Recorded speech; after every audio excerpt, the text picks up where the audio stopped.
Então, deixa eu abrir. Pronto, estamos gravando. Então, teremos aqui agora a fala da nossa querida Cristina Yuri. E feliz por tudo isso. Muito obrigado a todos e um bom encontro a todos nós, né? Com muitos saberes e muitas percepções. Cristina, fala para você. Moisés, primeiro eu quero agradecer pelo convite, muito obrigada, não poderia perder essa oportunidade, né, que você está trazendo para as PICs, de quebrar alguns preconceitos, né, da comissão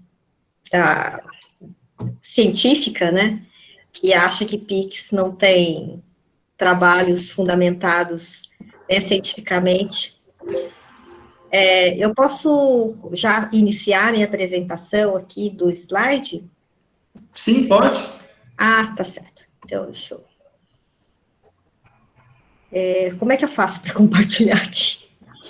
Tem uma área que você vai clicar. Apresentar agora, né? Aí ele aparece tela inteira, uma janela, uma guia do Chrome. Eu não estou achando como é que eu compartilho a apresentação. Você vai clicar naquele tela, ele vai te dar a possibilidade. Oi? A hora que você pedir a tela, ele te dá a possibilidade. Tá certo, tá certo.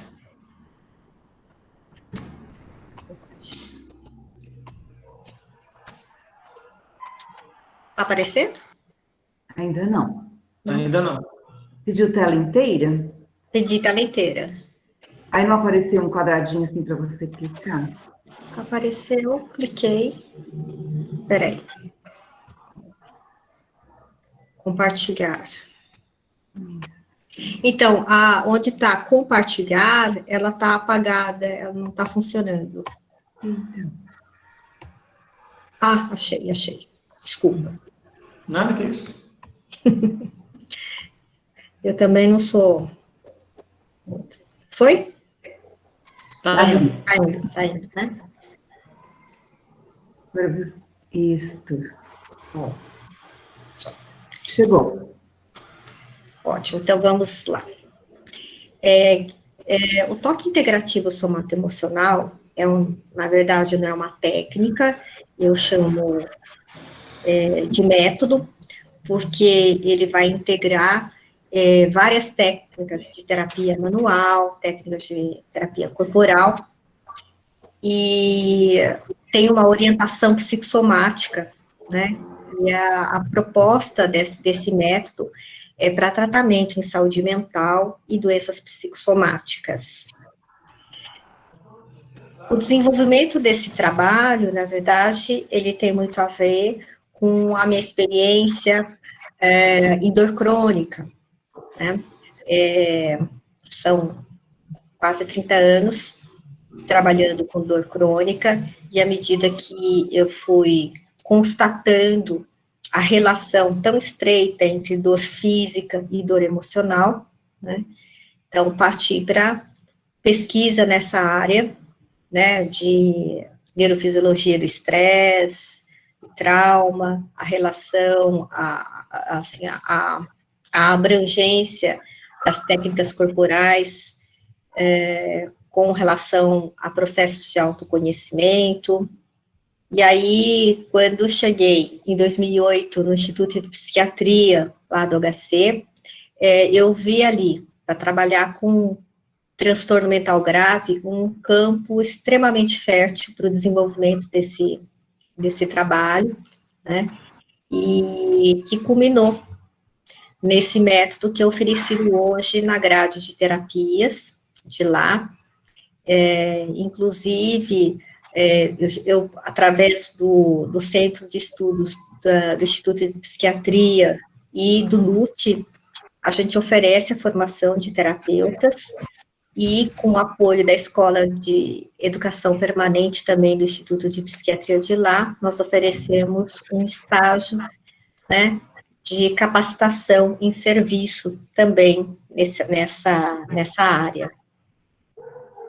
Só para ilustrar a questão da relação tão estreita entre dor crônica e a saúde mental, né, Em 2017, foi publicado na Gazeta FAPESP um estudo, uma pesquisa feita ali no Instituto de Psiquiatria, um estudo de corte transversal, que constatou que 50% das pessoas que sofriam de transtorno de humor, né, depressão, transtorno bipolar, 45% das pessoas que apresentavam transtornos de ansiedade e 30% das pessoas com transtornos relacionados à respiração, eles apresentavam também associada a seu quadro a dor crônica.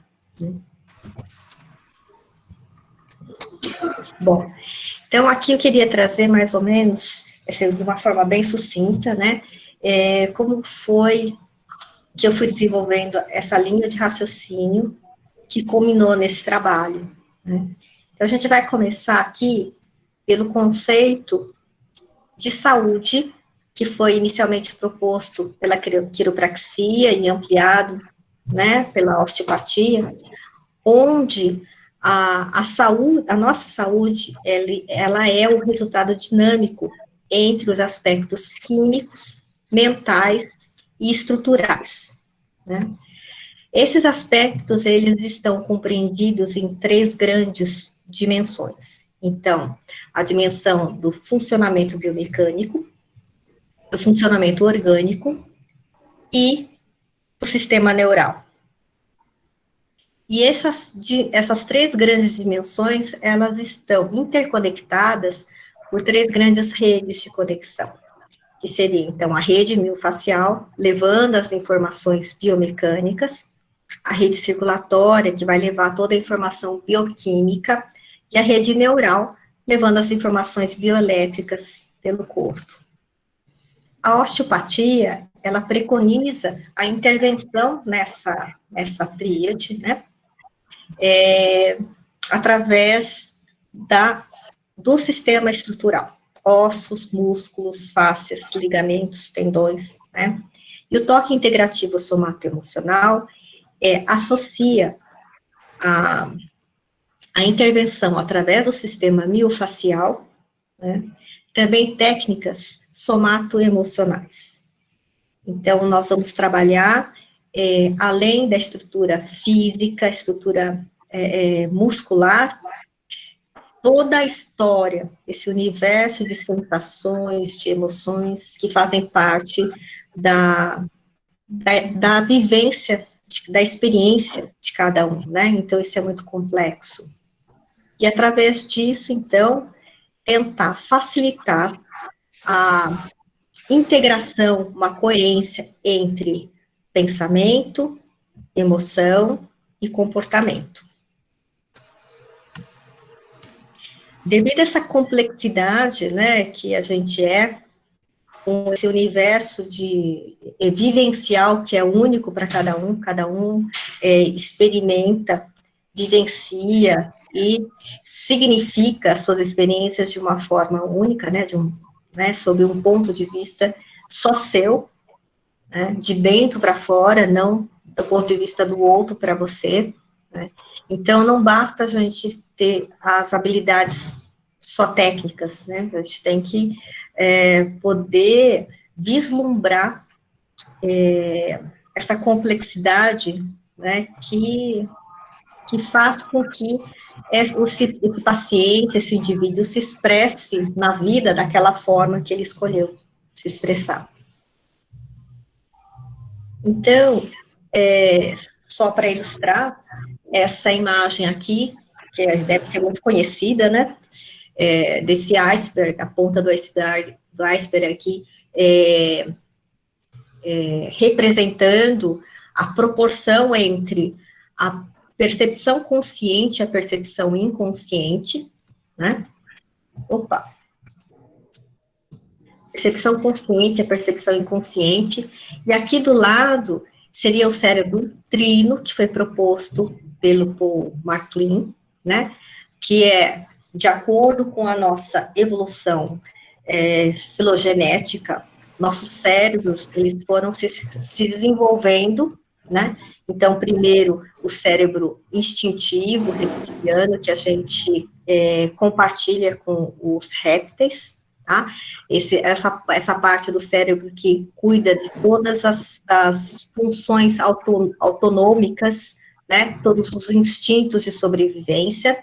E aí a gente foi evoluindo um pouquinho mais, e aí, então, os mamíferos, eles desenvolveram um cérebro, que seria o sistema límbico, o cérebro emocional, e, por fim, nós, né, humanos, desenvolvemos o córtex, o neocórtex, aonde a gente dá significado para todas as nossas experiências.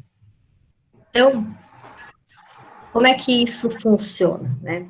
O nosso corpo, ele é capaz de receber e assimilar o equivalente a 20 milhões de bits de informações, de estímulos por segundo. Então, esses estímulos que o corpo recebe através dos seus órgãos do sentido, né, eles vão ter um impacto nas vísceras também, e todas essas informações do corpo, elas vão ascender para o nosso cérebro. Então, uma boa parte vai ficar aqui, filtrada, né, totalmente fora do nosso consciente, e as respostas serão automáticas, né, reflexas. Uma outra parte vai passar aqui pelo sistema límbico, ser filtrada aqui no tálamo, e somente o equivalente a 40 bits de informação é que vai chegar à nossa mente inconsciente. Então, o que significa isso? O que Antônio Damasio já diz, né, que sempre existe uma emoção de fundo dirigindo os nossos pensamentos e determinando os nossos comportamentos. Né?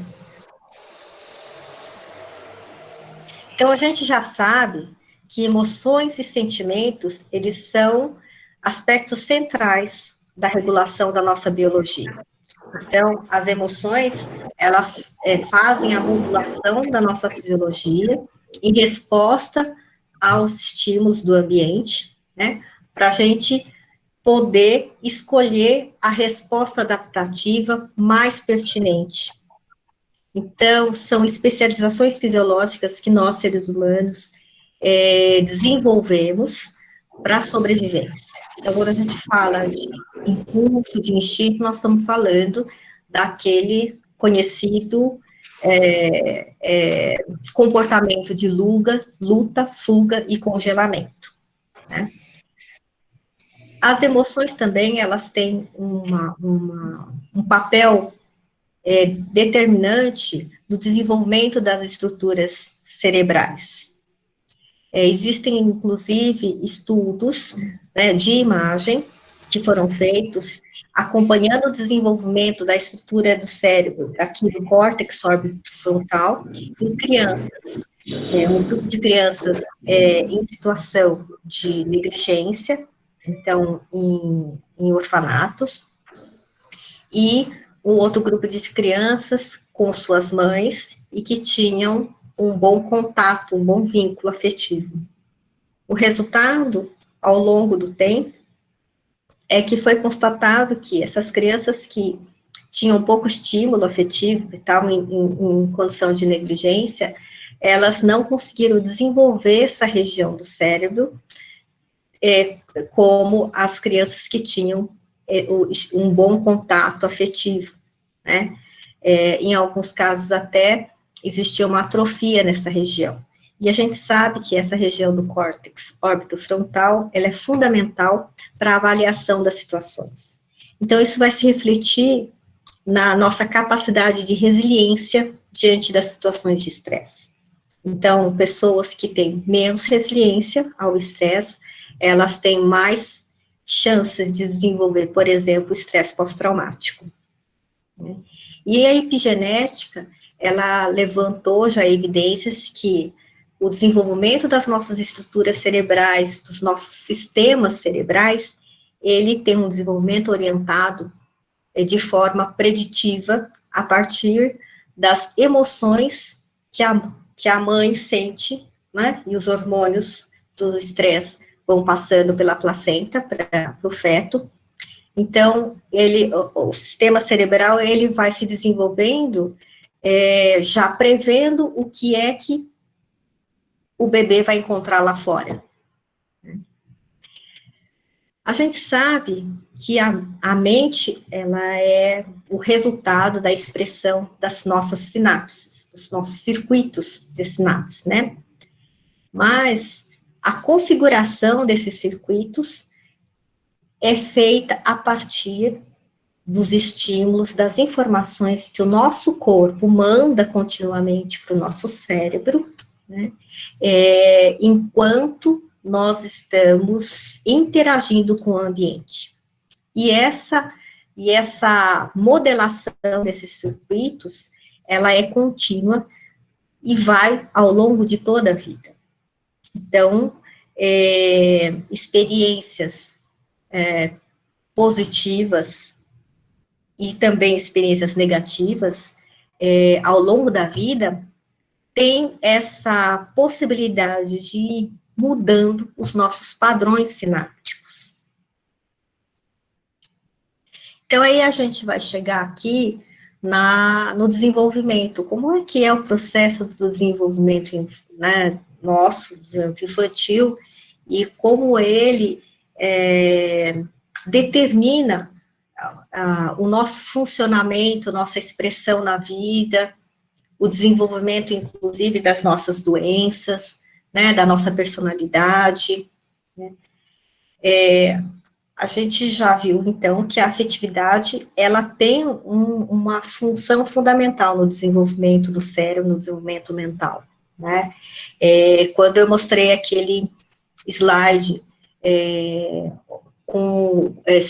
mostrando a divisão dos nossos cérebros, né, e como as informações do nosso corpo, eles vão chegando à nossa mente consciente, passando pelo filtro do nosso cérebro emocional, a gente pode considerar que tudo aquilo, todos os significados que nós damos para as nossas experiências, são significados que damos sob a luz das emoções. Então, é diferente quando eu estou com raiva, né, eu dou um significado X, e se eu estou feliz, eu dou um significado mais propício, né.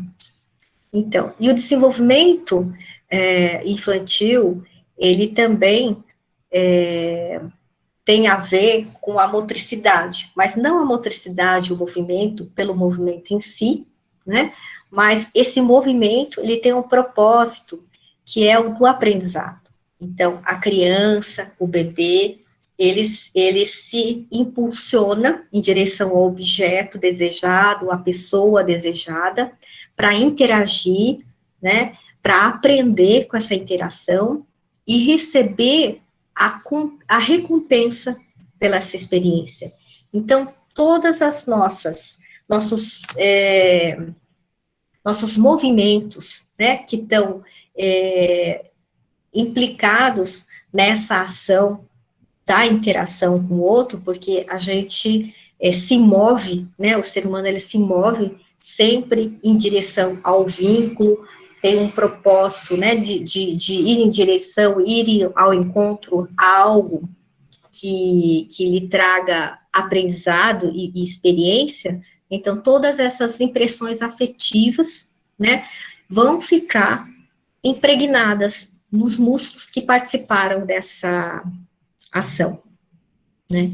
E a inteligência, ela vai resultar da organização psicológica de todo esse aprendizado, né, movimento, a impressão afetiva, as sensações, né, sensoriais que envolveram esse movimento, e vamos dar um significado para isso. Então, pode estar ali impresso sensações e memórias de frustração, de rejeição, de impotência, ou o contrário, de acolhimento, de empoderamento, né?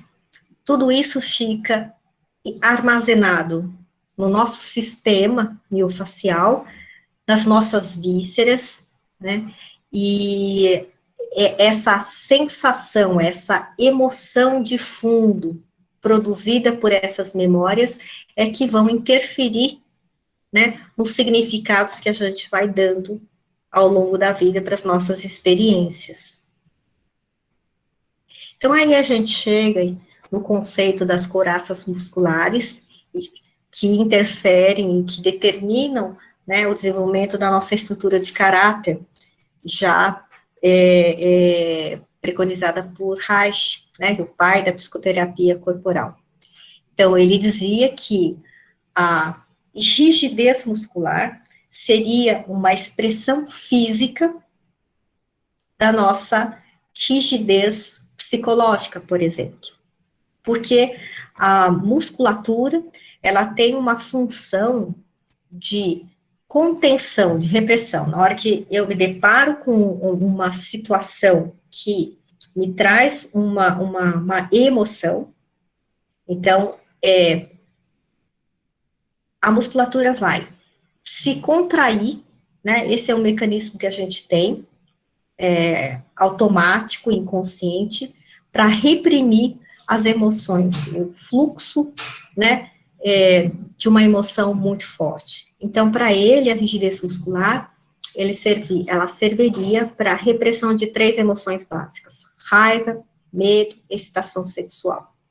Né, mas a gente sabe que existem outras nuances de emoções que vão ficando também impregnadas nessa tensão muscular. Kellerman, ele já falava que a nossa anatomia, né, nosso corpo, ele tem uma arquitetura somática que vai se modificando ao longo da vida de acordo com as experiências emocionais que nós vamos vivenciando. E o Reich afirmava que dentro da tensão muscular, na rigidez muscular, ficam contidas a memória emocional das experiências vivenciadas, né? Então, quando a gente dissolve essa tensão muscular, essa rigidez, essa memória emocional pode vir à tona. Quando a experiência, ela acontece assim, até em períodos muito precoces, né, até 2 anos, 2 anos e meio, 3 anos de idade, normalmente a memória, ela é só emocional, né, porque ainda o hipocampo, que é responsável pela memória, ele ainda não está pronto para fazer essa armazenagem, né, mas a musculatura, o movimento, né, ele vai guardar a memória emocional. E aí depois, quando a situação, esses eventos que são marcantes, eles acontecem depois que o hipocampo já tem essa condição de armazenar a memória, então é muito comum que o paciente, ele se lembre da situação, né, que provocou aquela tensão, e se lembre da emoção que essa tensão reprimiu, né. Então, os padrões de tensão muscular, eles falam não falam muito, né, eles denunciam certas características do nosso comportamento.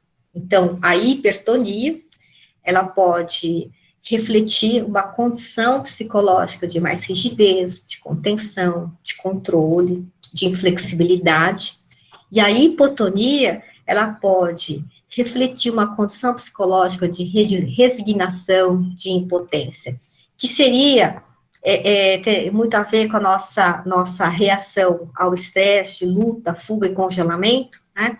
Então, quando você tem a possibilidade de luta e fuga, o que vai acontecer é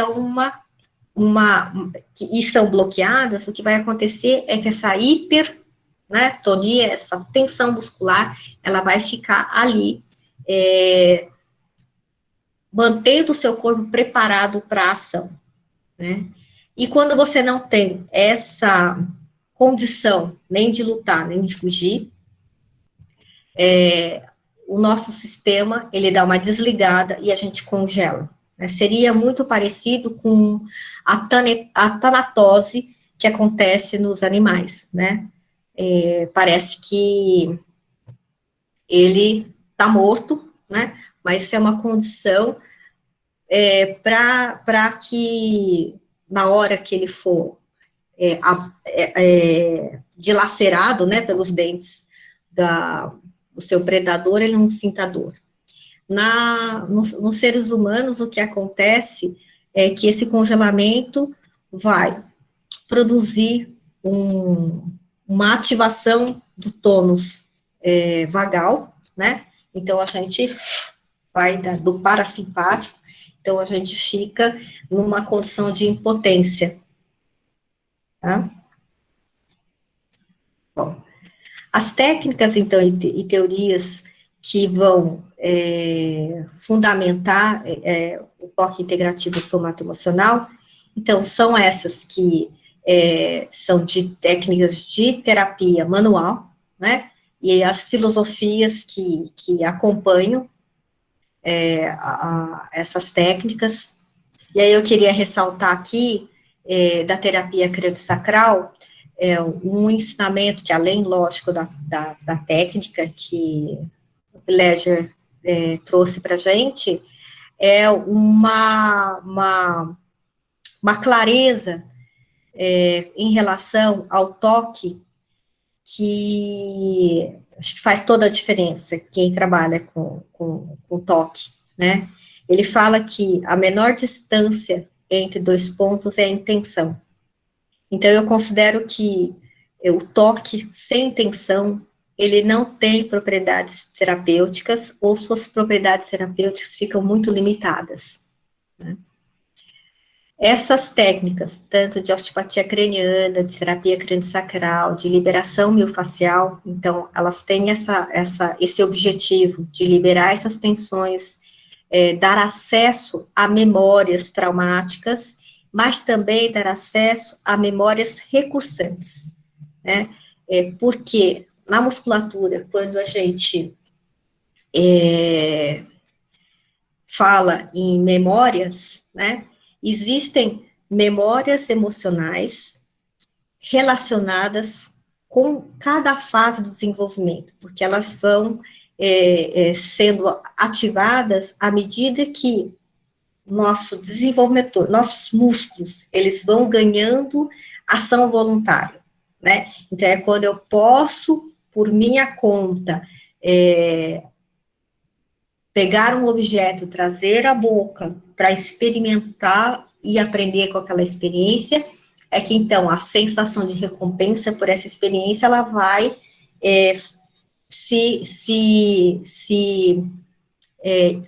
materializar, se infiltrar, né, vai ficar impregnada nessa musculatura, né. Então, a gente trabalha, assim, todas essas técnicas, elas foram adaptadas, né, e integradas a essa teoria de desenvolvimento que estudou muito isso, que seria essa da Body Dynamic, né, teoria do desenvolvimento somático, né, e que mapeou a função psicológica de cada músculo do corpo, e em cada fase do desenvolvimento. Então, através do toque, da liberação dessas tensões, em pontos específicos, a gente tem a intenção de em primeiro lugar, facilitar o contato do paciente com sensações que são recursantes e que são fortalecedoras, né, da sua estrutura do ego, tá? Para poder, então, entrar em contato com memórias traumáticas, né? Porque o que acontece quando a gente entra em contato com memórias traumáticas sem ter resiliência para isso, seria a mesma coisa que o paciente está retraumatizando, né? Porque tudo que a pessoa, né, o que nós sentimos, pensamos, naquele momento, o corpo sente como sendo real.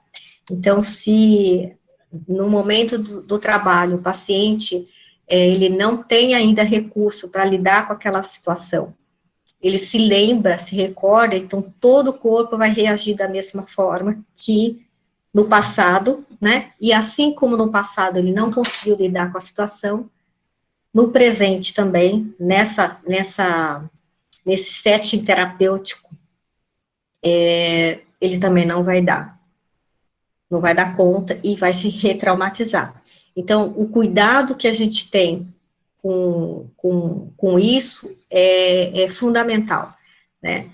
Estruturar essa pessoa, ampliar a resiliência dela, então, dá uma condição maior de equilíbrio, né, emocional, para que, então, tenha condições de olhar para a experiência, vivenciar as emoções de uma forma muito controlada, né, e poder, então, aí, dar um novo significado, né, porque se eu estou num momento de me sentindo mais forte, mais empoderado, né, que tem amparo, então é mais fácil eu conseguir lidar e enxergar as outras circunstâncias que envolvem o evento e poder transformar, né, a experiência. Então, para isso, a gente precisa tem um embasamento, né, da neurofisiologia, do estresse e trauma, né, então é preciso entender como são os processos, né, neurofisiológicos do estresse, como é que a gente descarrega, na verdade, de forma segura e homeopática, né, esses sintomas do estresse que ficam armazenados no corpo, né, e, de acordo com teorias de desenvolvimento, podendo entender a dinâmica de como a pessoa aprendeu a se relacionar, a lidar com as situações, e poder, então, trazer para ela um suporte, né, para poder ressignificar suas experiências. Por que isso? Porque quando a gente só faz um trabalho físico, no momento, ele pode ser muito efetivo. Mas, assim que o paciente entra em contato com algum estímulo, né, que seja um gatilho para ele se lembrar, né, mesmo de forma inconsciente, para o corpo se lembrar da situação, ele vai ativar novamente o tônus dessa musculatura. Então, o trabalho, ele não se fixa, né? E quando você associa ao trabalho físico essa ressignificação emocional, existe uma condição de que para dar para o corpo, de manter o tônus muscular num estado de mais relaxamento, porque ele não vai mais responder aos estímulos, né, traumáticos, os gatilhos traumáticos, tá? Então, quais são os objetivos? Então, facilitar aquele equilíbrio, né, biodinâmico, né, entre os aspectos físicos, os aspectos químicos e mentais, tá? Quando a gente passa por experiências traumáticas, existe na reação, né, de sobrevivência e de defesa mesmo, um fenômeno chamado dissociação, né, que seria o aspecto psíquico do congelamento que é físico. Então, a pessoa passa a viver desconectada da realidade E é preciso que se integre isso. Então, quando a gente facilita esse equilíbrio do sistema neurovegetativo e trabalha suas memórias traumáticas, o paciente tem condição de integrar, né, se integrar novamente, né, mente, corpo, emoção, tá? Isso é feito através de um trabalho muito profundo de conscientização corporal. Então, uma consciência corporal bem treinada, ela pode fazer a ponte entre os aspectos físicos e não físicos da consciência, né? E aí, então, para isso, a gente, né, a partir desse desenvolvimento da consciência corporal, vamos ajudando o paciente a construir dentro dele recursos sensoriais, né, uma sensação de amparo, porque quando a gente fica congelado numa situação traumática, é porque não teve possibilidade de sair. Isso traz uma sensação de impotência muito grande, e a gente sabe que a impotência e o desamparo é que é a raiz do trauma, né, que faz com que nós fiquemos paralisados nessa história, nessa emoção, e quando você vai trabalhando o corpo no sentido de ele se reconectar com o seu próprio poder pessoal, se reconectar com a sensação de amparo, de acolhimento, e a partir daí ele vai desenvolvendo a capacidade de autossustentação, então a resiliência dele vai se ampliando cada vez mais. Então, para que isso? Justamente para aquilo que eu já tinha falado, né, não correr o risco do paciente se retraumatizar. Então, a partir desse lugar de mais empoderamento, mais integrado, é que nós vamos trabalhar e manejar essas memórias que ficam implícitas nesse sistema miofascial e que estavam desorganizando o paciente, né? Logicamente, quando isso acontece, vai ter uma regulação do sistema nervoso, né, simpático, parasimpático, e que é que tem uma influência a partir daqui da nossa capacidade de avaliar, né, as situações.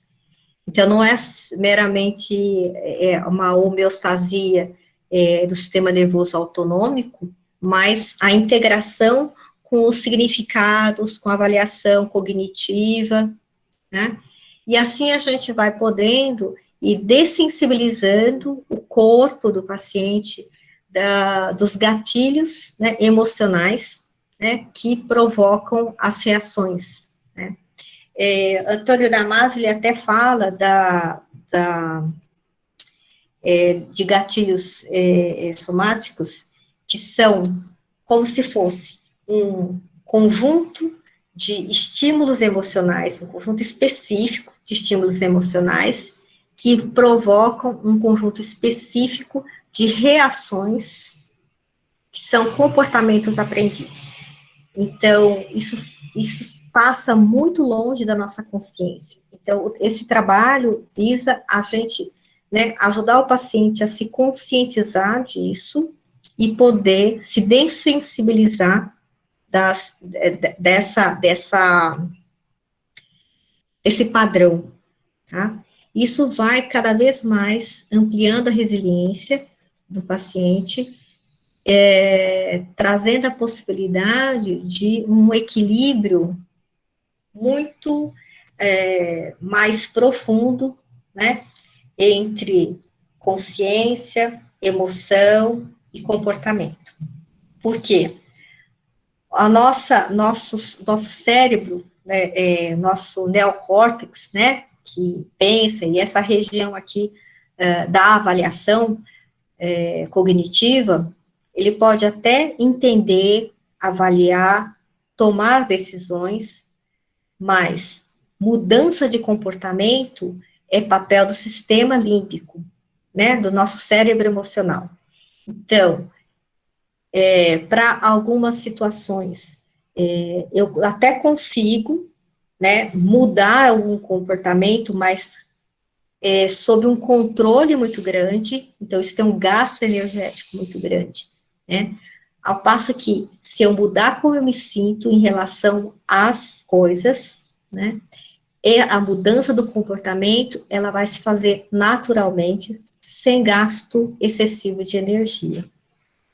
Então, esse trabalho, ele atua lá no Instituto de Psiquiatria como apoio e complemento a tratamentos psiquiátricos e psicoterapêuticos, mas também tem uma eficácia, né, muito positiva em dor crônica, em questões, assim, de pacientes que não têm um transtorno mental grave, mas sofrem de depressão, ansiedade, e todas as ites, né, que a gente, enquanto fisioterapeuta, encontra no consultório, de doenças crônicas, de dores crônicas, muitas delas estão relacionadas com essas questões, né, de padrões emocionais que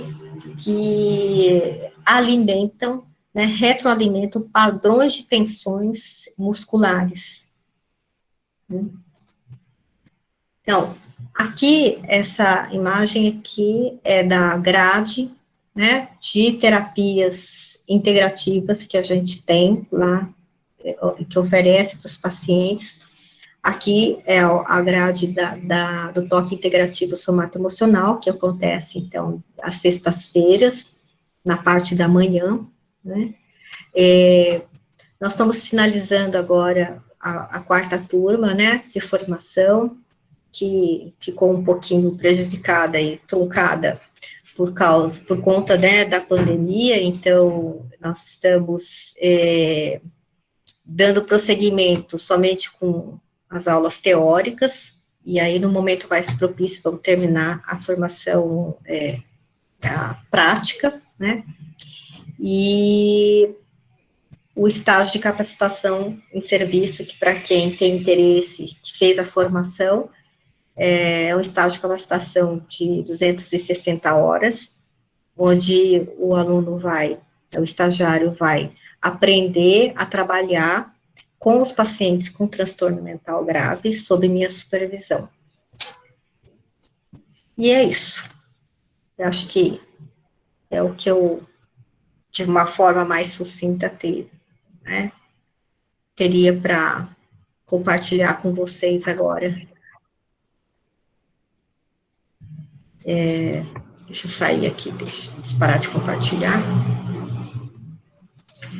Aí eu estou aqui, eu não sei se as perguntas, Moisés, podem ser agora ou vai ser no final? As perguntas nós fazemos todas juntas depois, a gente passa agora, né, Tá.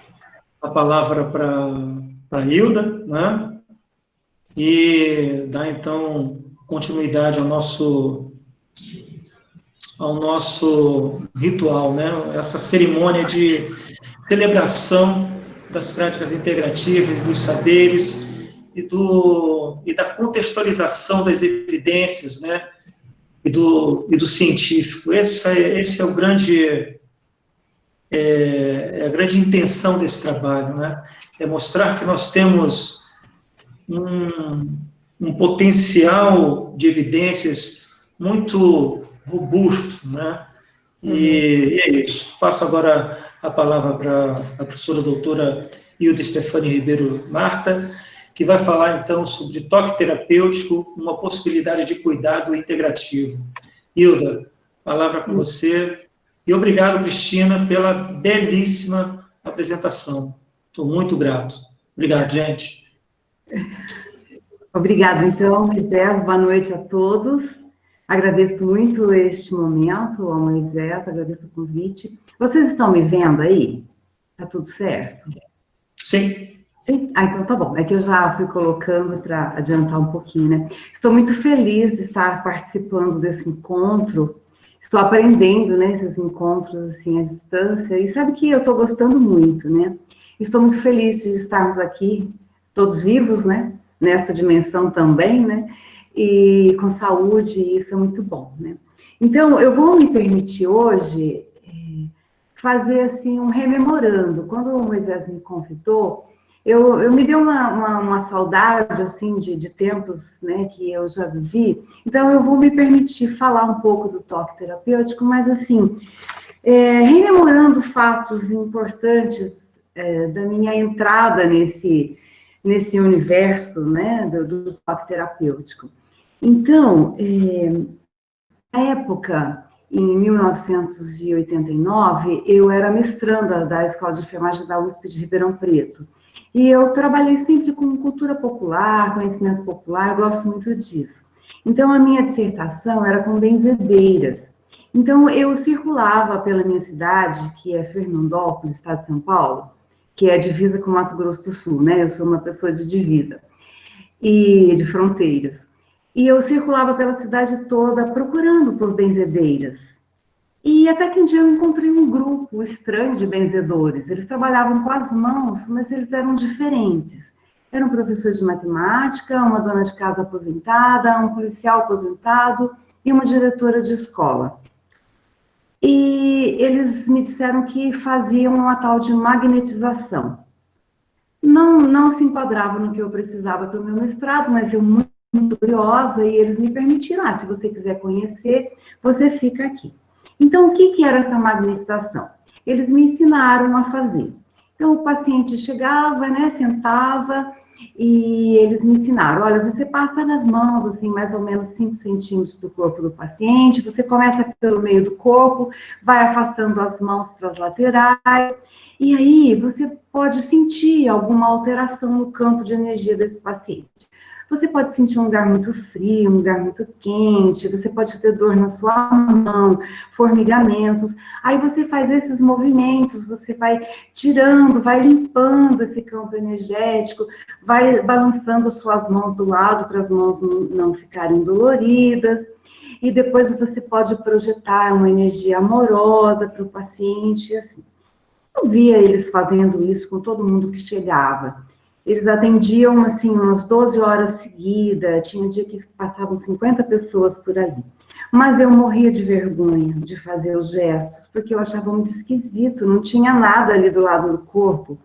Até que um dia eu falei, vou fazer. E aí fui. Aí, quando eu passei a mão no joelho direito da paciente, eu senti uma sensação de edema na minha mão, um desconforto muito grande. Falei, é pela posição, né? Aí, mudei a posição, não sentia. Voltei no outro joelho, não sentia. Aí, fiz o que eles me ensinaram e, ao final, conversei com ela. Ela me disse, filha, eu tenho um problema muito grande nesse joelho direito, o médico já fez aplicações. Eu comecei a ficar assustada. E aí, foram acontecendo várias situações parecidas. Então, eu voltei à biblioteca da USP, na época eram aqueles livros índices enormes, né? Nem tinha ainda a internet para nós, né? E procurava aqueles livros enormes por magnetização. Só aparecia coisa de física. Eu não achei nada parecido, eu fiquei... Passou um tempo, eu fiquei com medo, eu disse, olha, eu acho que eu estou alucinando. Sempre ficava uma garrafa de água, uma jarra de água, porque aqui é muito quente. Eu falei, acho que eles colocam alguma coisa naquela água, alguma substância alucinógena. E assim fiquei um bom tempo achando que tinha endoidado, né? Até que em 1991, eu fui ao Congresso Brasileiro de Enfermagem, que foi em Curitiba. E aí, na sala que eu estava, subiu ao palco uma moça linda, me parecia uma atriz. Ela disse, olha, meu nome é Maria Júlia Paz da Silva, eu sou docente da Escola de Enfermagem da USP de São Paulo, e eu vou apresentar para vocês uma tradução que eu fiz, né, de um material dos Estados Unidos, denominado Entendendo o Toque Terapêutico. E aí ela falou de uma enfermeira norte-americana chamada Dolores Krieger, que tinha sistematizado, junto com Dora Kunz, um método, né, de harmonização do campo de energia humano, que elas chamaram de toque terapêutico, naquele momento, porque não conseguiram encontrar outro nome, elas mesmas admitiam, né? E que tudo, na verdade, tinha começado por conta de um cavalo. Eu disse, né, eu disse, meu Deus, o que é isso, né?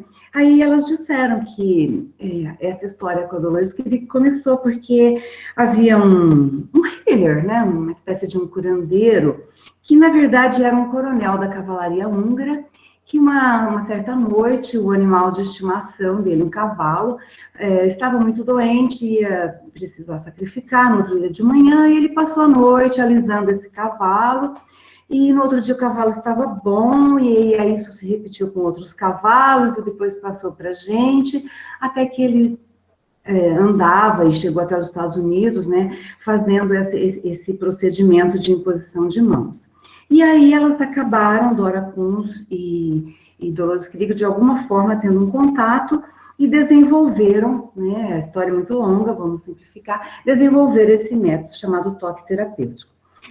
E consistia basicamente assim, o terapeuta se centralizava, avaliava o campo de energia do paciente, poderia sentir, assim, alterações na forma de muito calor, muito frio, formigamento. Quando ela foi falando isso, eu comecei a chorar de alegria, disse, eu não estou louca. Eu fiz um escândalo na sala, né?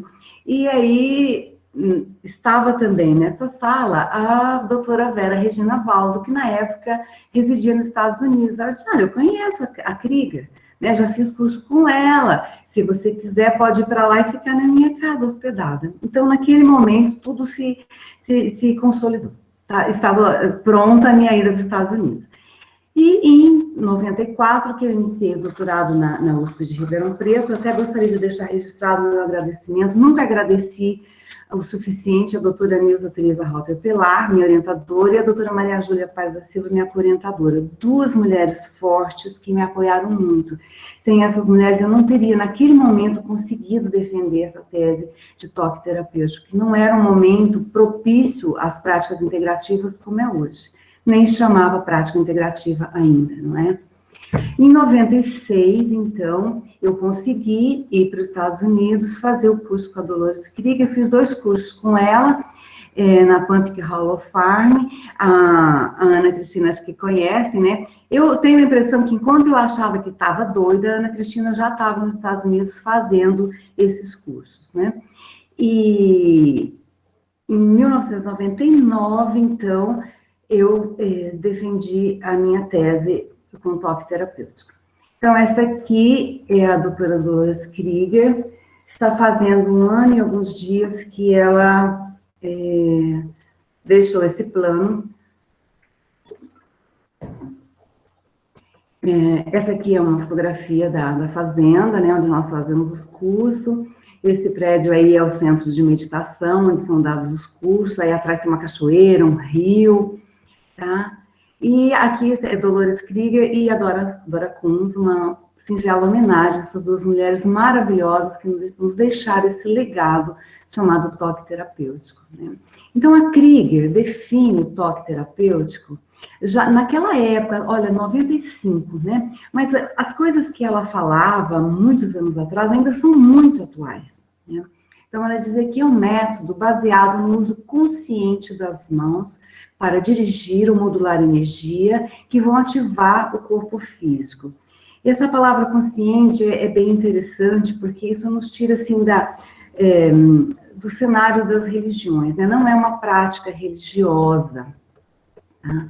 Esse outro conceito está no site, né, da Associação Internacional de Toque Terapêutico, que nós somos filiados, né, que seria uma prática holística baseada em evidências que incorpora o uso intencional e compassivo da energia universal para promover o equilíbrio e o bem-estar. E eu estava prestando bastante atenção no que a Cristina estava dizendo, né, que o autor que diz que a menor distância entre 2 pontos é a intenção, né? Então, a intencionalidade, ela é muito importante também no processo do toque terapêutico. É você querer fazer, saber fazer, né? E usar mesmo a sua mente, não só o gestual, não só os gestos das mãos. porque mesmo que a pessoa não tenha mão, ela ainda pode fazer pela intenção, né? E a compaixão, são duas características muito importantes, né? A compaixão é muito diferente da dó, né? Eu te reconheço como igual a mim, que nesse momento eu posso te ajudar, tá? Então, existem outras características importantes, mas essas duas são primordiais. É claro que tem que ter disciplina, né? Uma série de características importantes. E uma coisa bem interessante que eu gostaria de ressaltar é que no Código de Ética da Associação Internacional de Toque Terapêutico, diz que os terapeutas devem utilizar práticas de autocuidado regularmente para garantir a própria saúde e bem-estar. É claro, porque o instrumento de trabalho somos nós mesmos, né? O nosso campo de energia, a nossa intencionalidade, a nossa compaixão. Então, essas premissas que a Dolores Krieger estipulou para que consigamos compreender o processo do toque terapêutico, apesar da data antiga, elas ainda são muito válidas. E eu gosto muito delas e vou explicar por quê. Então, assim, o ser humano é um sistema de energia aberto, então está em constante troca, né? E a terapia pode se basear nisso, nessa troca. A doença constitui um desequilíbrio do campo de energia da pessoa. É óbvio que nós não estamos, assim, negando a existência de fatores externos, de micro-organismos, de acidentes, de substâncias tóxicas, não é isso. Mas nós sabemos que um desequilíbrio do campo diminui a vitalidade e o indivíduo fica mais propício a adoecer. Os seres humanos têm habilidades naturais para transformar e transcender as condições da sua vida. Isso significa que nós não curamos nada, né? Nós harmonizamos o campo de energia do indivíduo. E daí para frente é com o próprio campo, com ele mesmo, né? O que vai acontecer é com ele mesmo. Isso precisa ficar bem claro para o terapeuta. Tá? E o ser humano é habitualmente simétrico sobre o aspecto anatômico. É claro que nem tão simétrico, mas relativamente simétrico. Isso a Krieger postulava para facilitar a avaliação do campo, né? Porque você avalia de um lado e de outro e vê se tem diferenças. Essas premissas, naquele momento, a doutora Krieger se embasou no conhecimento milenar da Índia, né? Nos escritos dos livros sagrados da Índia, dos Vedas, tá? E utilizados até hoje na Ayurveda, tá? Não a técnica, né? Mas, assim, essa concepção de campo de energia, de chakras e de prana, tá? Isso tudo se deu na vida da Krieger, assim quando ela estava ainda bem jovem, em torno de 20 anos, que ela começou a ler literatura de teosofia, e a partir disso ela acabou chegando e conhecendo Dora Kunz, que já era da sociedade teosófica, assim, por genética, né, os avós, os pais. Então, não podemos esquecer que tem essa racionalidade indiana embasando todas essas premissas, tá? Então, elas idealizaram, vendo o que o Oscar Stebani fazia, que era aquele coronel da cavalaria lá do cavalo, e elas foram fazendo cursos entre elas mesmo, repensando, e elas sistematizaram, isso é coisa de enfermeiro mesmo, né? Nós gostamos de sistematizar. Elas sistematizaram o toque terapêutico em passos, tá? Então, seria, inicialmente, a centralização da consciência. Esse passo, ele tem que ser mesmo inicial e tem que permanecer por toda a sessão de toque, por todo o processo.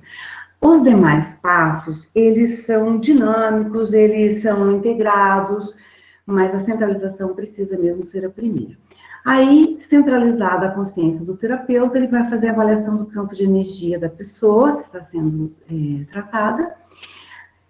Após esse diagnóstico do campo de energia, ele vai para a fase de tratamento, ou reequilíbrio, ou repadronização do campo de energia da pessoa, e vai fazer a reavaliação. E a reavaliação, na verdade, ela acontece também, às vezes, junto com as outras fases, porque são fases dinâmicas, realmente.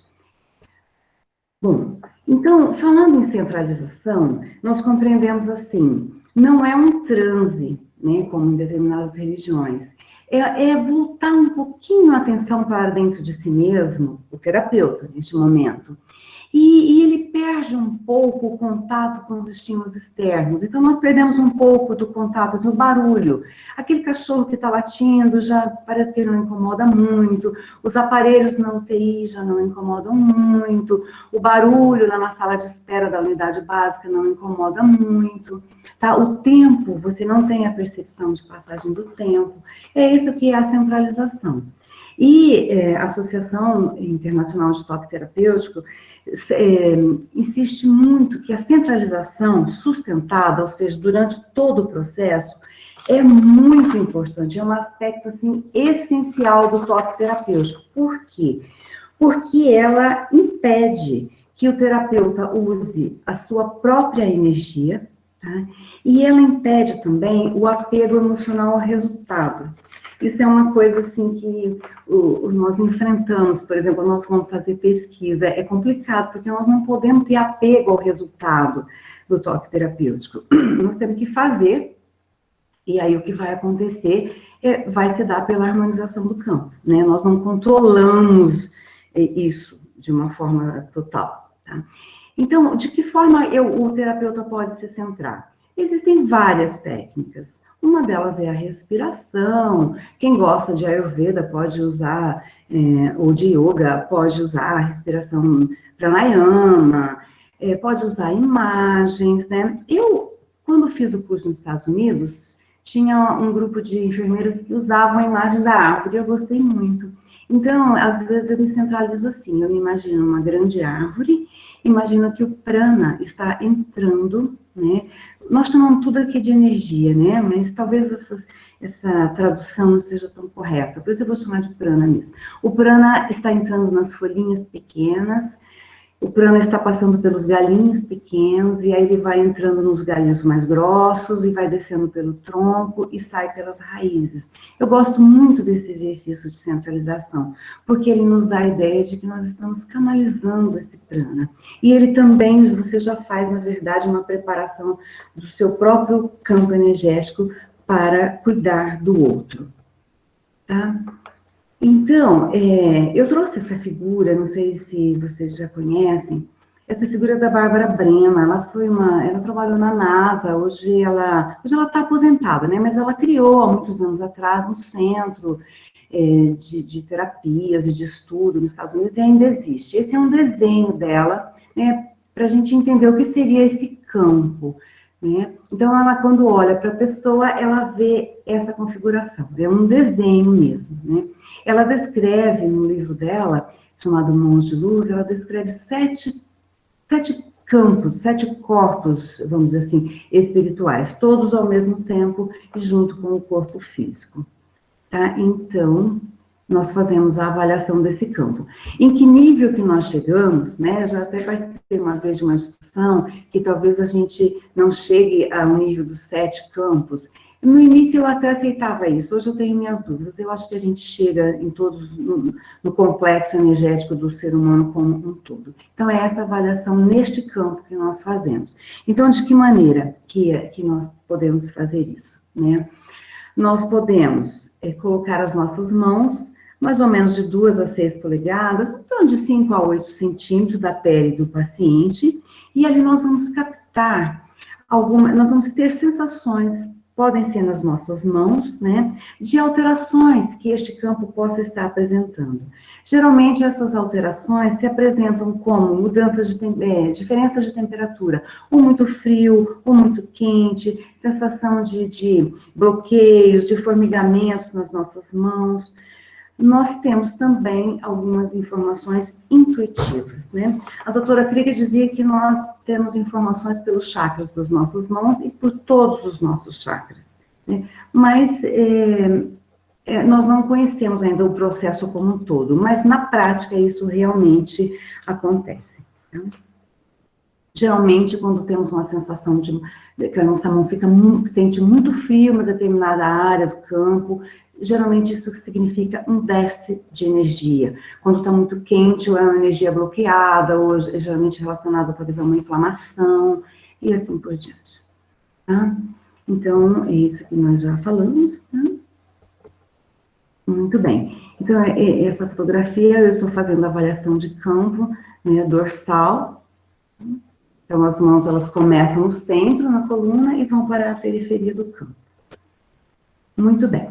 Aí, nós vamos, então, para a fase, ou para o passo seguinte, que é o tratamento propriamente dito, que é o reequilíbrio, a repadronização do campo de energia, com base naquilo que eu acessei na fase anterior de avaliação do campo.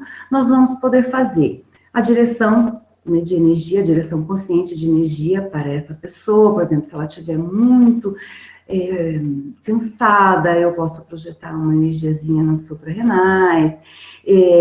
Se tiver muito quente a região, nós vamos usar o princípio dos opostos, nós vamos projetar uma energia mais fria, e isso a gente aprende no curso a criar essa frequência dentro de nós, ok? Nós vamos moderar, se tiver muito excesso, nós vamos moderar, se tiver falta, nós vamos vitalizar um pouco mais, às vezes usando cores também junto com a projeção de energia, né, os princípios da cromoterapia, que a Krieger já defendia isso há muitos anos atrás.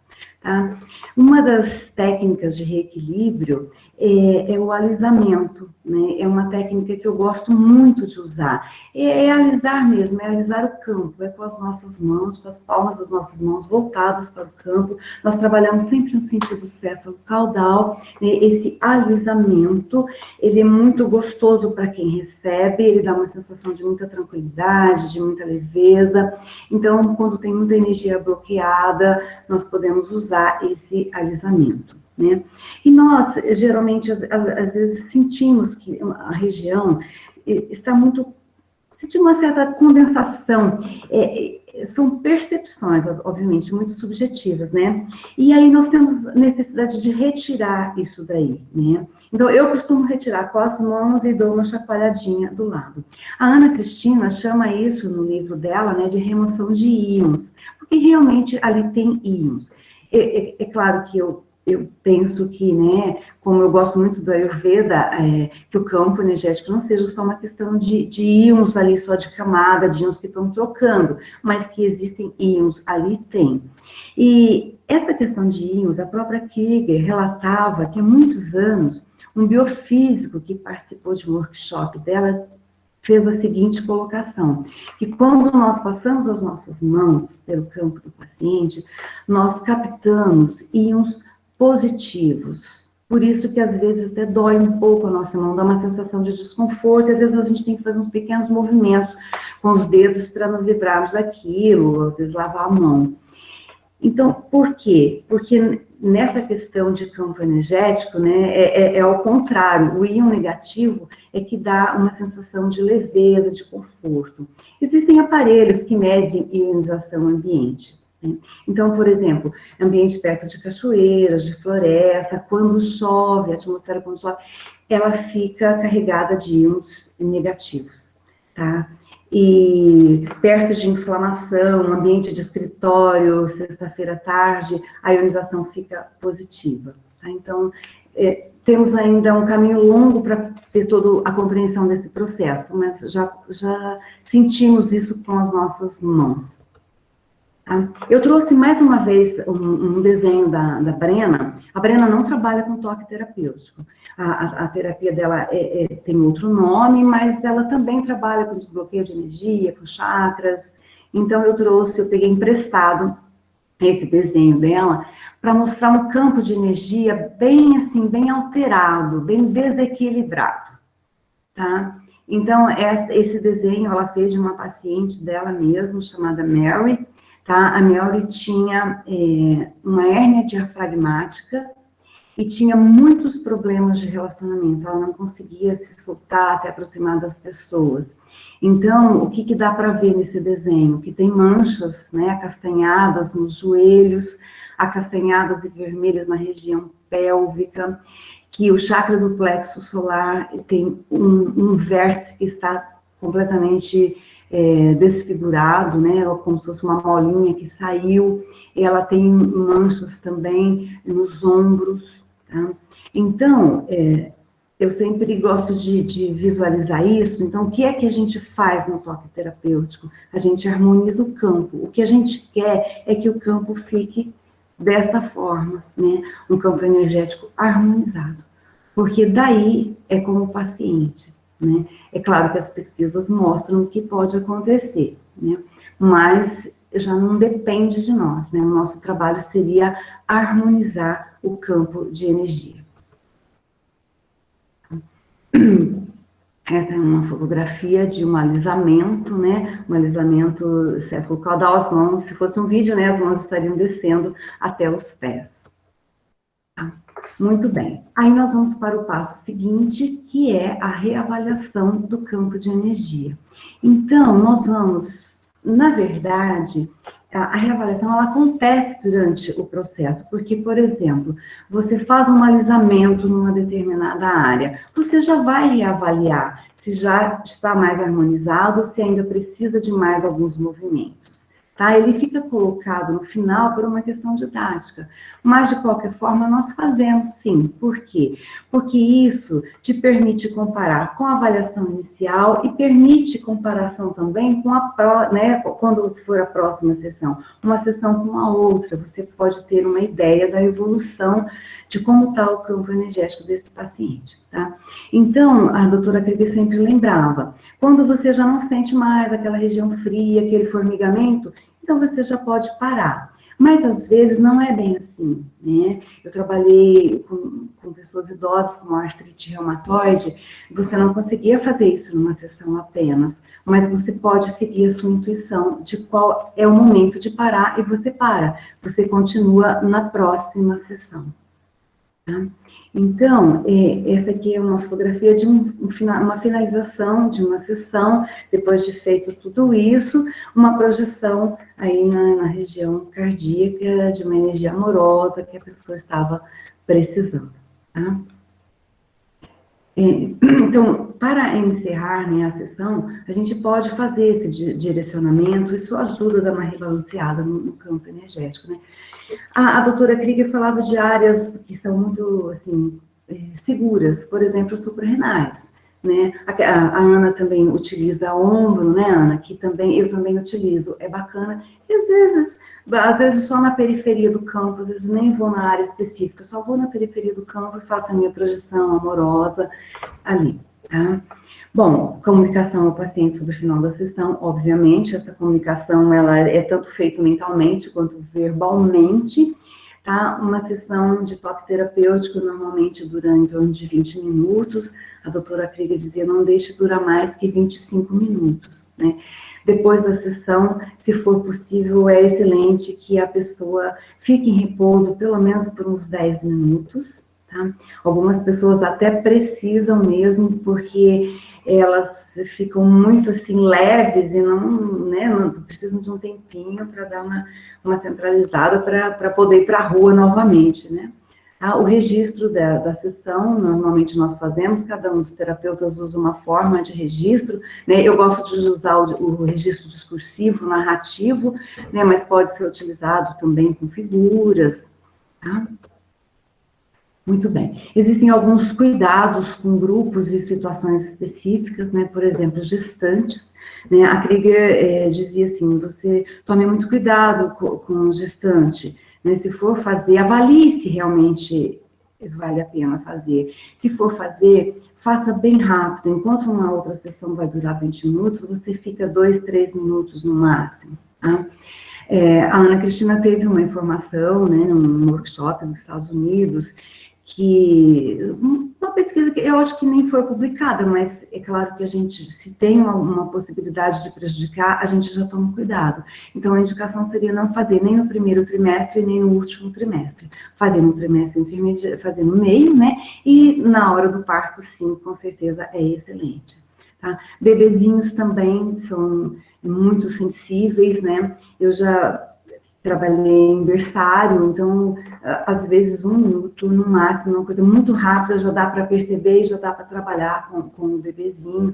Pessoas com queimaduras também são muito sensíveis, idosos, pessoas numa situação muito debilitada, sempre tem que tomar esse cuidado, é sempre melhor fazer menos, né, e você tem possibilidade de, numa próxima sessão, fazer mais, tá? Existem alguns sinais de sobrecarga de energia E nós sempre orientamos o paciente a nos dizer, né? Um deles, por exemplo, é uma dor no local que não existia ou uma irritação, né? Na minha tese, eu fiz 240 sessões de toque terapêutico e em 2 o paciente apresentou. Em 2 sessões apenas, das 240. Imediatamente é só fazer um alisamento, né, uma limpeza e o paciente já ficou tranquilo novamente, tá? Então, essa é sempre uma pergunta que vem para mim, né? O toque terapêutico é bom para quê mesmo, né? É bom para dor de cabeça, é bom para isso, é bom para aquilo? O toque terapêutico é bom, então, para quê? Para harmonizar o campo de energia.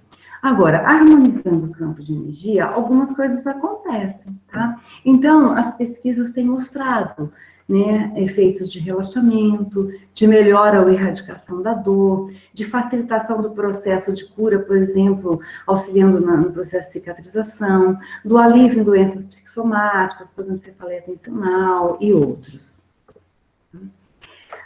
A produção científica, e eu vi que a Ana Cristina vai ter uma fala, né, nesse projeto sobre isso. Então, e também devido ao tempo, eu me limitei a algumas coisas. Eu gostaria, assim, eu disse que eu ia rememorar, né? Então, eu quis fazer uma lembrança para nós mesmas, Ana, e contar para as pessoas que talvez ainda não saibam, né? Então, essas 2 teses, eu creio que foram as primeiras. Até hoje eu não achei em todas as buscas que fiz.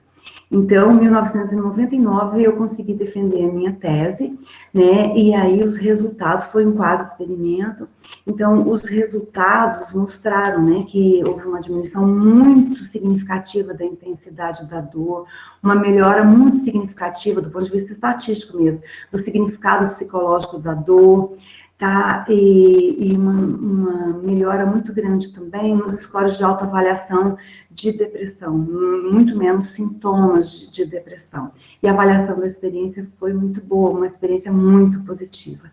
Em 2001, a Ana também defendeu a tese dela, eu defendi em Ribeirão Preto, ela defendeu em São Paulo, né? E ela mostrou também que houve uma redução, assim, acho que de 100% dos efeitos colaterais no sistema gastrointestinal até foi. Eu me lembro bem que foi edema, né? Edema, não, desculpa, que foi náuseas, e que melhorou também, manteve a questão da hemoglobina e do índice de massa muscular. Teve um resultado muito promissor. Tá? Então, começamos por aí, numa época em que nem se falava em práticas integrativas. Eu não sei como foi exatamente o processo da Ana, o meu foi um processo bem difícil para chegar, né? Teve muitos entraves, né? Não propriamente na escola de enfermagem, mas no Hospital das Clínicas, né? Muitas dificuldades, assim, de aceitação mesmo de um tipo de assunto desse, né? Tá? Em 2010, eu resolvi replicar minha própria tese, e repliquei, né? Com 30 pessoas, cada uma recebeu 8 sessões de toque terapêutico, sendo 2 sessões por semana, durante um mês, total 240 de novo, só que eu acrescentei um índice de qualidade de sono, porque na tese isso aparecia na fala das pessoas que elas estavam dormindo melhor, quando a equipe que estava coletando os dados, né, me disse isso depois, me reportou, mas não fazia parte da tese, então isso ficou praticamente perdido. E aqui eu resgatei. E, de novo, a intensidade da dor diminuiu, os sinais e sintomas de depressão, também autoavaliação, obviamente, tá? Não foi com diagnóstico, né? Não é um diagnóstico médico. E também melhorou muito a qualidade do sono. O que mais melhorou, o mais significativo foi a qualidade do sono. Né? Nesse período todo também, a Ana Cristina publicou artigos e escreveu livros sobre isso também, né? Uma contribuição bem interessante. Em 2018, o toque terapêutico foi incluído na Política Nacional de Práticas Integrativas e Complementares. Quer dizer, muitos anos depois, né? Muitos anos.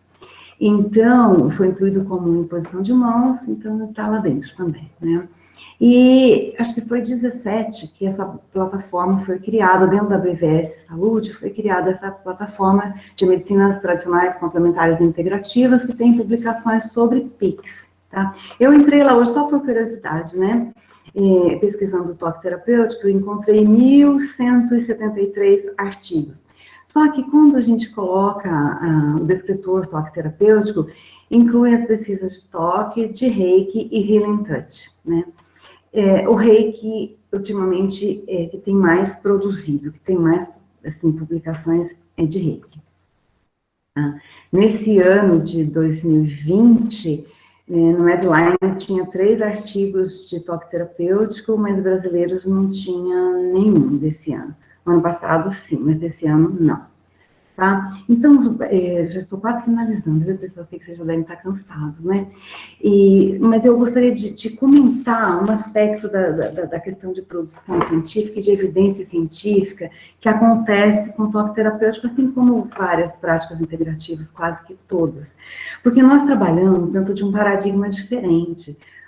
Praticamente todas as práticas integrativas acabam se aproximando do paradigma vitalista, né?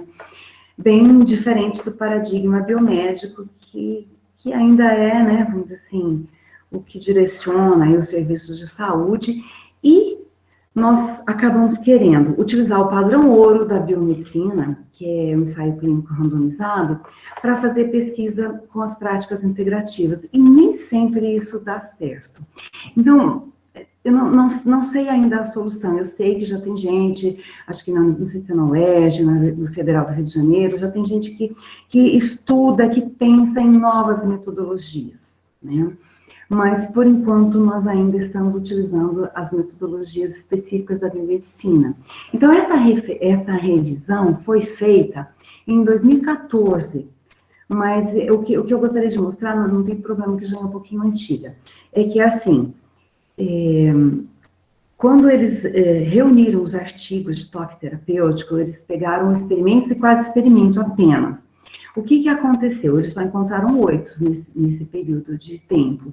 E eles observaram uma variação muito grande entre o número de sessões, que foi de 3 até 28, e também a duração de cada sessão, que variou de 15 a 90 minutos. Então, o que acontece? Quando você olha os artigos individualmente, a maioria deles demonstra, assim, melhora significativa do ponto de vista estatístico, de dor, de ansiedade, dos níveis de hemoglobina, de hematócrito. Mas quando você junta isso numa revisão, os autores dizem assim, se torna um pouco difícil, porque você não tem um padrão que possa ser utilizado na prática e em outras pesquisas. Porque uma das dificuldades é que o toque terapêutico, ele é realmente individualizado. Mas fica aí alguma coisa para pensarmos, né? Porque, por enquanto, realmente não tem, assim, um consenso metodológico relacionado a tempo, duração, intervalos. Embora que nós temos as recomendações do Douglas Krieger, que eu já disse aqui. Agora, em tempo de sessões, nós não temos, assim, uma coisa fechada. Mas a gente consegue ir avaliando que o campo já está ficando um pouco mais equilibrado e que esse paciente já pode tocar a vida dele. Muitas vezes o próprio paciente diz, já estou bem, tchau, né? Quando precisar eu volto aqui, tá bom? Para aqueles que estão da área de enfermagem, nós temos um diagnóstico de enfermagem, né, chamado campo de energia desequilibrado, e as características definidoras são aquelas sensações, aquelas pistas que nós temos na avaliação do campo, né? Este diagnóstico, há uns anos atrás aí, ele foi rebaixado pela Nanda, porque o que a Nanda disse? Agora ela voltou ao diagnóstico, mas é uma solicitação dessa associação que os enfermeiros façam pesquisas voltadas para o campo, porque até então nós temos feito pesquisa de terapias que trabalham no campo, mas não especificamente pesquisas com o campo de energia.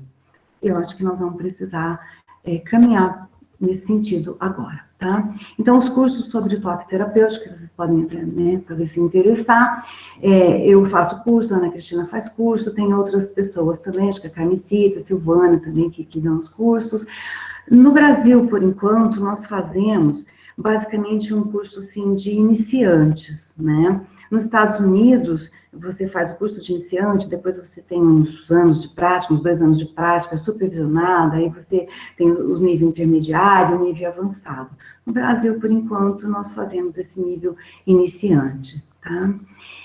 Nós falamos que é importante usar, né, que a associação de toque terapêutico está lá no código de ética, que os terapeutas têm que se cuidar. Então, nós temos algumas técnicas que nós utilizamos. A Ana Cristina, no livro dela, descreve uma técnica que é muito deliciosa, que é de você captar, né, essa energia com a mão direita, e com a palma para cima, e a mão esquerda com a palma para baixo, e você fica ali 1 minutinho, de preferência no dia, que tem a luz do sol, né, que tem mais íons ali negativos, e você se reenergiza. Eu também gosto dessa técnica. Essa semana eu treinei bastante, viu, Ana, essa técnica. É que o livro dela é novinho, né, eu acabei de comprar. E eu gosto de usar uma também, que eu também fico assim, centralizo no meu chakra coronário, observo o prana, e às vezes eu uso alisamento em mim mesmo, tá? E dá um bom resultado, né? Faço uma autoaplicação. Geralmente uso a técnica de alisamento em mim mesma, certo? Então, acho que falei até demais, né, gente? Era isso, assim, que eu tinha para trazer para vocês hoje.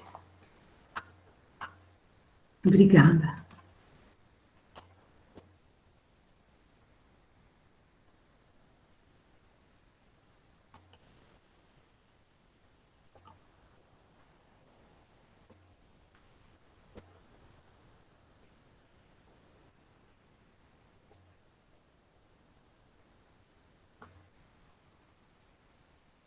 Moisés, tudo certo aí?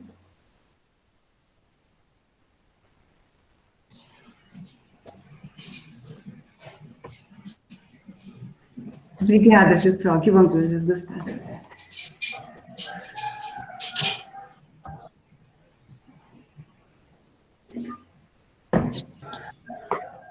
Pronto, consegui ligar o meu microfone, deu uma travadinha aqui.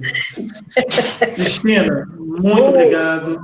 Hilda, muito obrigado. Ana Cristina Sá, obrigado pela presença aqui, obrigado pela presença de todos. E a gente agora vai abrir as perguntas, né? A ideia é que cada um faça a sua pergunta. E é isso. Eu tenho as minhas aqui, mas pergunto se der tempo.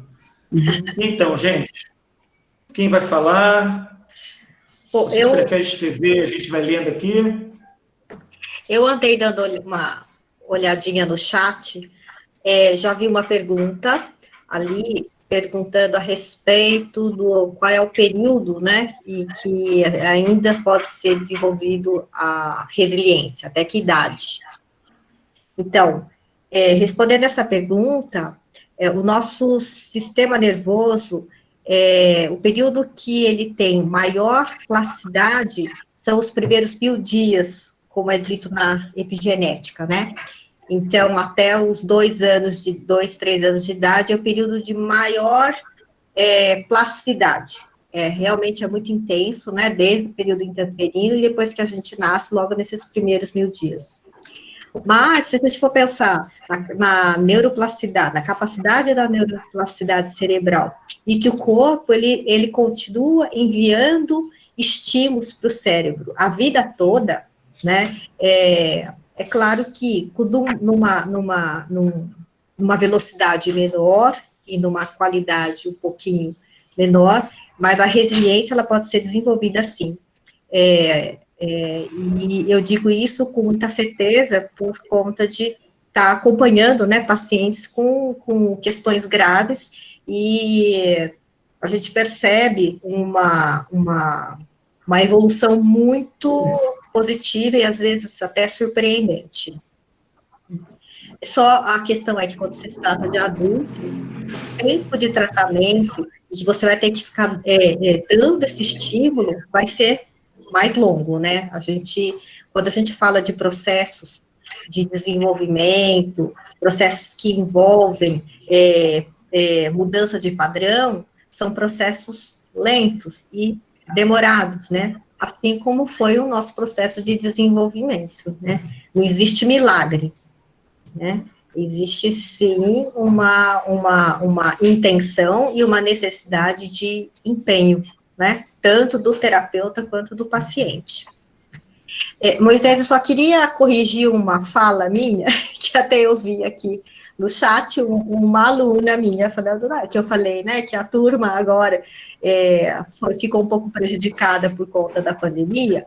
A gente corrige, ficou prejudicada no sentido do cronograma, né, que o curso tem 10 módulos, uma vez, um final de semana por mês, então ele estava previsto para ser finalizado agora em julho, e por conta da pandemia, a gente não está podendo fazer as aulas presenciais, e eu estou dando continuidade com as aulas teóricas, que se revelaram muito mais produtivas, assim, online, do que no presencial. Então, eu até estou repensando, né, a forma de oferecer as próximas turmas, né, esse curso, e manter a teoria online, que tem sido bastante produtiva. É só essa correção que eu queria fazer. Tá ótimo. Cláudia, você tem uma pergunta? Cláudia?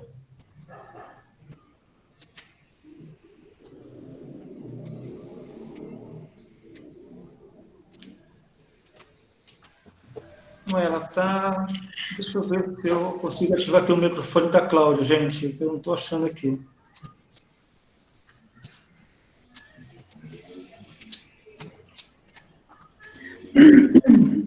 Parece que ela está dizendo que não está conseguindo liberar o microfone. Eu estou procurando ela aqui na lista aqui para liberar o microfone dela. Mas eu só não estou achando aqui. Cláudia, para. Pronto, Cláudia.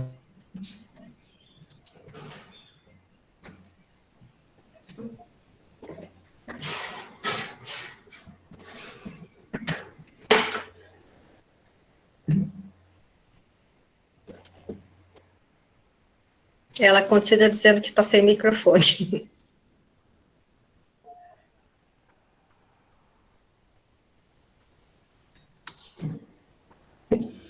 Eu clico aqui e o microfone dela não abre.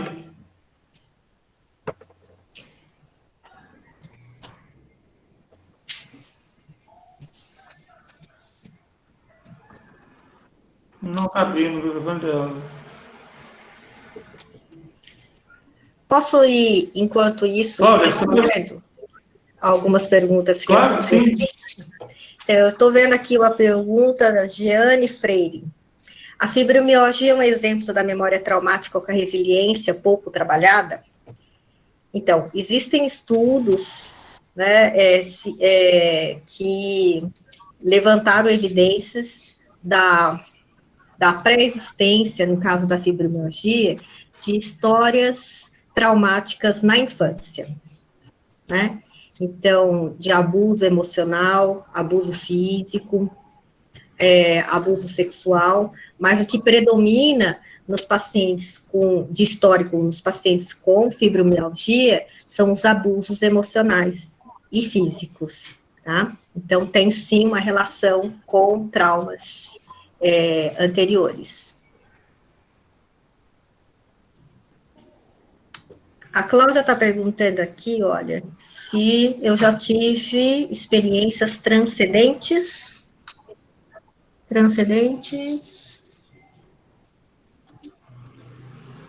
E aí, não terminou a pergunta, Cláudia. Mas eu imagino que você esteja se referindo a experiências, assim, a memórias, né, de experiências de outras vidas. Então, acontece, tá, de o paciente trazer relatos de experiências que podem levantar dúvidas, se foram experiências de outras vidas, experiências mais espirituais, né? Mas eu não trabalho pensando se é ou não é, né? Por quê? Porque o cérebro, a mente, ela se comunica muitas vezes com a gente, assim, na maioria da parte do tempo, de forma simbólica, assim, né? Então, não dá para a gente ter certeza se aquela experiência que o paciente está relatando e vivenciando naquele momento uma forma simbólica de expressar alguma coisa, né? Ou se realmente é uma memória, né? Mas, no trabalho, quando a gente trabalha com memórias, isso não tem importância. Por quê? Tudo o que a gente pensa e sente, para o corpo é real, e para o cérebro, para a mente é real, né? Então, a gente vai trabalhar com o que está ali presente na situação, na sessão, tá? Eu não entro na questão de se é ou não é, né? Porque a gente não vai saber, né? Não dá para ter certeza, né? Mas, se você trabalhando o que aparece, o que está se apresentando, tem resoluções muito positivas. Tive pacientes já que relatavam experiências de obsessão, né? De incorporar, de visualizar, né?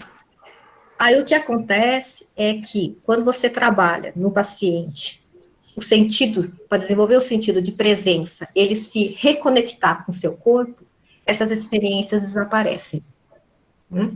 Então, quando você está desconectado do corpo,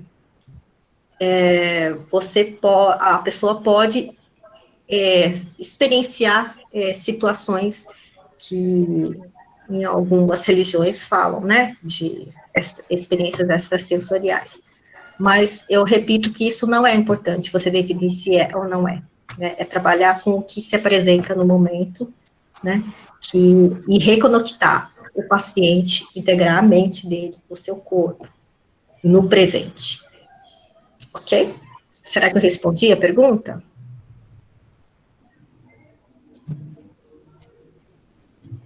Eu creio que sim.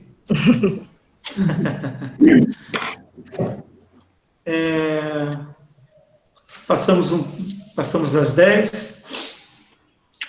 Eu quero voltar a agradecer a presença de todos. Moisés, está me ouvindo? Acho que tem pergunta para você, né? Eu acho que, você acha que ainda dá tempo, Moisés? Claro que dá, é porque eu não vi aqui as tuas perguntas. E eu ia fazer assim, alguém ainda tem mais perguntas para fazer? Eu vi duas colocações que eu acho que precisam ser esclarecidas. Então, uma delas, já posso ir? Não tem mais para você, Cristina? Não, pode ir. Eu vou, antes de qualquer coisa, eu vou te parabenizar. Foi linda a sua apresentação. Muito obrigada. Foi ótimo, foi excelente. Aproveitei, eu vou incorporando aquilo que vai para a minha prática, aqui, alguns conceitos. Mas, olha, uma das questões foi a diferença entre o toque terapêutico e reiki, que eu acho que precisa ser colocado, né? Então, são práticas de origem diferente, né? O reiki surgiu no Japão, né? Mikao Usui, que sistematizou. Agora, a gente sabe que o Mikao Usui também bebeu na fonte indiana, né? Então, também tem muitos conceitos, a questão dos chakras. Então, tem essas semelhanças. E o toque terapêutico foi sistematizado dentro de um contexto acadêmico, né? Não foi de um contexto, assim, mais popular. E a prática, os passos mesmo, têm diferença. Os dois trabalham, sim, com a energia universal, o reiki, a própria definição já diz isso, né? O toque terapêutico também trabalha com essa energia universal, que talvez a gente possa chamar de prana, né? Mas o toque terapêutico tem esses passos estipuladinhos, 4 passos. O reiki também tem uma fase que é uma espécie de centralização, onde nós nós nos centralizamos, nós pedimos autorização para o universo, para a utilização do Reiki, né, dessa energia universal, mas ele é mais estático, né? As nossas mãos ficam paradas em determinadas posições já pré-estabelecidas. Normalmente são chakras e regiões próximas. E o toque terapêutico, ele é mais de movimento. Agora, alguém perguntou se eu posso incorporar os dois em aplicações. Eu não costumo fazer isso. Eu acho que eu penso, é uma posição particular. Eu penso que ou você faz um ou você faz outro naquele momento. Eu gosto de fazer os dois. O toque, eu tenho uma história mais antiga, né? Eu faço mais toque, mas os dois são muito bons. Mas eu não misturo, não. Agora, tem uma técnica, que é a técnica de direcionamento da energia, que, às vezes, no toque terapêutico a gente utiliza em determinada região, mas não todas aquelas posições que o Reiki preconiza, que aí elas são semelhantes, ok? Eu acho que elas são, assim, são práticas primas, vamos assim dizer, né? São parentes, mas têm as suas diferenças, e por isso que eu não gosto de misturar, ok? É isso. Desculpa, eu sei que está tarde, mas eu encontrei aqui a continuação da pergunta da Cláudia. Quer saber se já tive experiência por saída do corpo, exteriorização. Cláudia, esse fenômeno aí que você está me falando, ele é muito bem explicado na neurofisiologia do estresse e do trauma, que é um processo de dissociação, quando a gente dissocia o aspecto mental do aspecto físico, tá? Então, é isso aí que a gente chama, né, dessa experiência, quando a pessoa sai do corpo. É uma dissociação explicável pela neurofisiologia do estresse e do trauma, ok?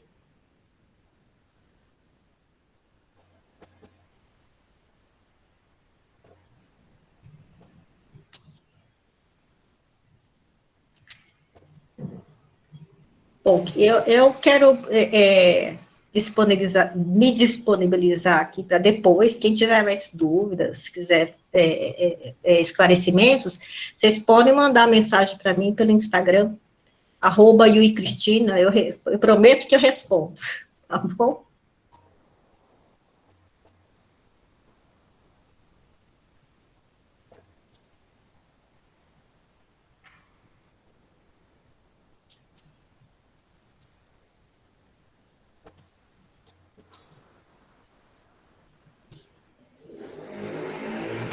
Mais alguém para perguntar?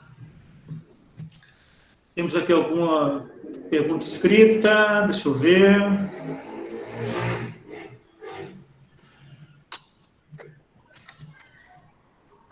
Eu estou vendo aqui uma do Vini Macedo.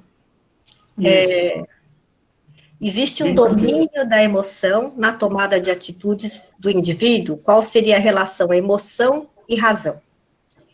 Então, a tomada de decisão é razão. A atitude depende da emoção, né? Mas Antônio Damasio, em um dos livros dele, ele faz uma referência em relação à tomada de decisão, quando a pessoa não consegue acessar a emoção, né? Então,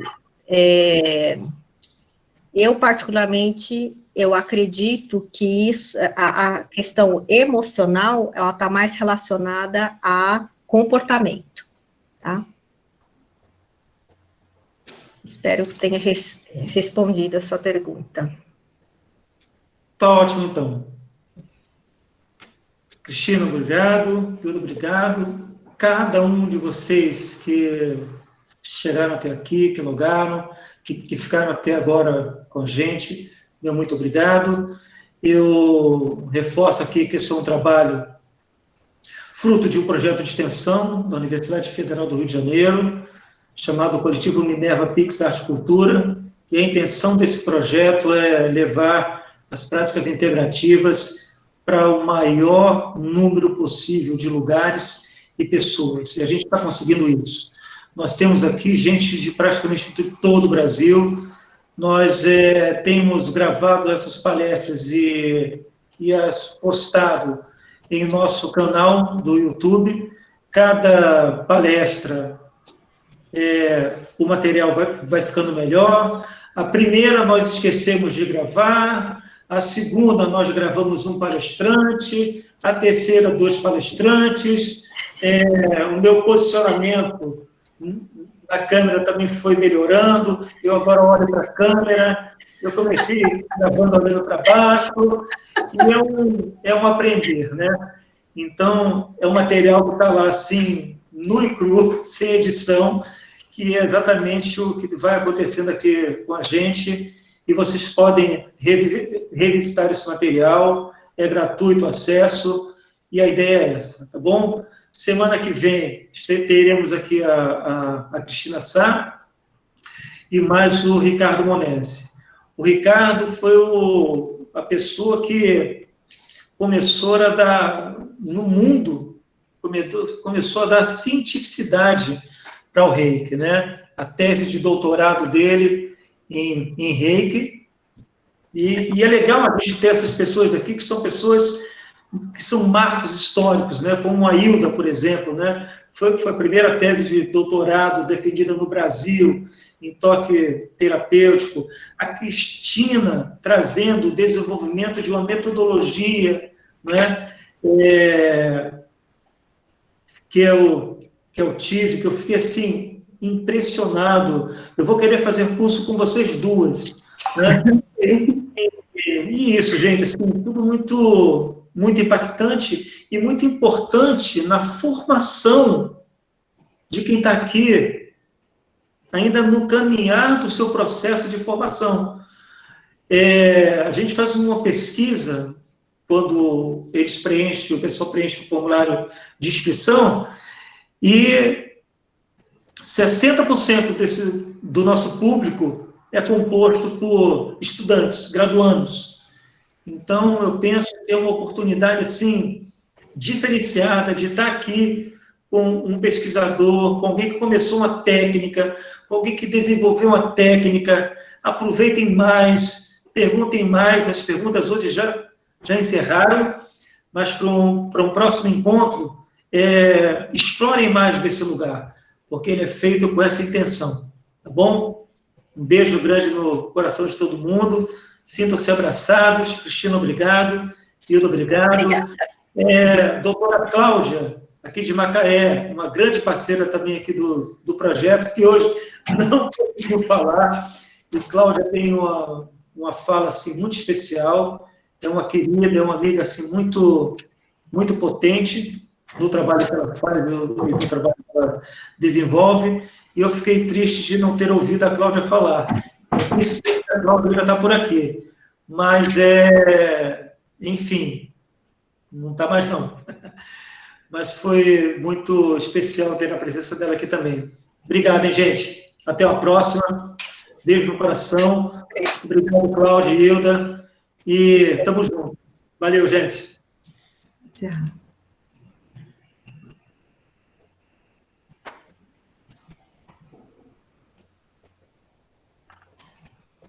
Sim. Curte a gente lá no canal, segue a gente no Instagram, essas coisas são boas para o projeto, tá bom? Beijo, beijo, tchau, tchau. Beijo.